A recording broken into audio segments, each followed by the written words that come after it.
आज बात करेंगे कांग्रेस सांसद शशि थरूर की उस तीखी प्रतिक्रिया की जिसने भारत और अमेरिका की कूटनीतिक संबंधों को लेकर नई चर्चा छेड़ दी है। शशि थरूर ने अमेरिकी विदेश विभाग के एक आधिकारिक बयान पर कड़ी आपत्ति जताई है और इसे भारत की संप्रभुता तथा राष्ट्रीय हितों के लिए चिंताजनक बताया है। ये बयान उस समय सामने आया है जब अमेरिका के विदेश मंत्री मार्को रूबियो और भारत के विदेश मंत्री एस जयशंकर के बीच महत्वपूर्ण बातचीत हुई है।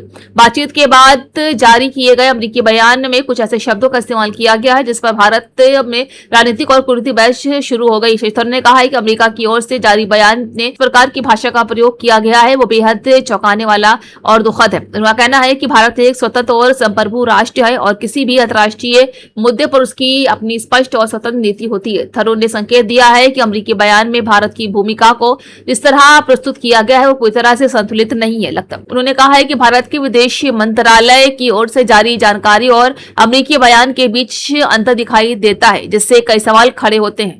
आपको बता दें कि भारत और अमेरिका के बीच पिछले कुछ वर्षों में रणनीतिक साझेदारी लगातार मजबूत हुई है। रक्षा व्यापार, तकनीकी और वैश्विक सुरक्षा जैसे मुद्दों पर दोनों देशों के संबंध पहले से कहीं अधिक मजबूत माने जाते हैं।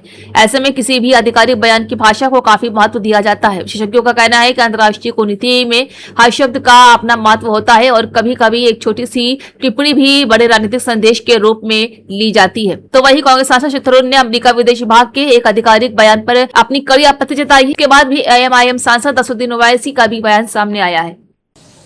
They cannot do that, na? Who were to attack any ship?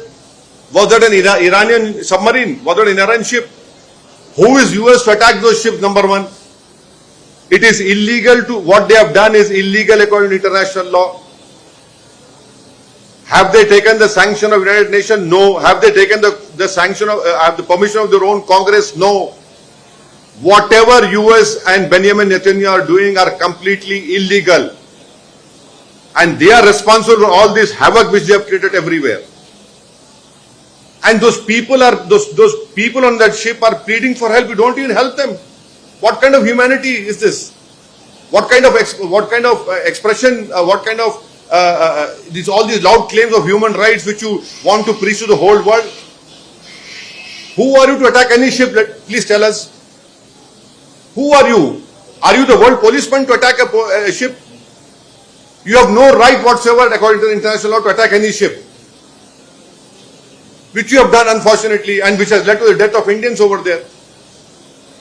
Please remember that what US is doing is completely illegal. Donald Trump is a threat to world peace. You cannot attack any ship. What is this? Why are you attacking any ship? Who gives you the right to attack any ship?